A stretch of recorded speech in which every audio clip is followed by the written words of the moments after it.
Rond de nacht gaat het helemaal mis. De accu's van de 2 elektrische fietsen hingen in de wenkamer onder de lader.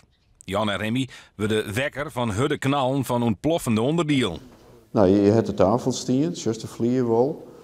Daar lijn de laders ik bovenop. Dus hier wie het epicentrum van de brand is maar. Mijn vrouw die had al klappen. Ze zei je kon wel inbrekers wezen, maar ja, het ging vast mal voor inbrekers, want het ging maar terug. Het waren echt enorme klappen. Toen ben ik kamers door hier en dien. Nou, toen kreeg ik een enorme zwarte wolk om me heen, dus voordat ik beticht. En ik zie dat de brand weer hier in deze hoeken. Nou, toen ben we rap naar boeten gegaan en de brandweer bellen. Het huis wordt nou heel door maken. De skeer rent in het 10.000 euro's. Er zijn meer incidenten met dit type accu's. Zij zegt de ondervinding van Johan Terpstra, fietsenverkeerder in Hudde-Griep. Ik denk dat er geen beveiliging in zit. Bij ons merken zit een BMS in, dat is een Battery Management System.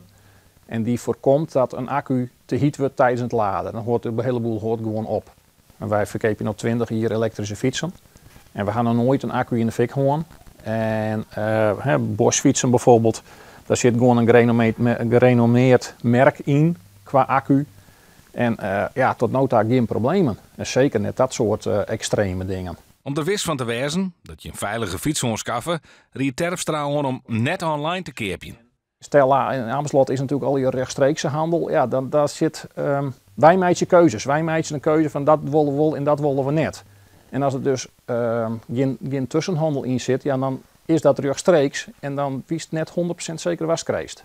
En ja, ik had dus ook 2 elektrische fietsen staan, die staan ik 's nachts onder lader. Ik mees me er ook om. De Thijsma's binnen botondien. Ze willen de meesten er graag op wijzen dat een fietsaccu net altijd zonder gevaren is.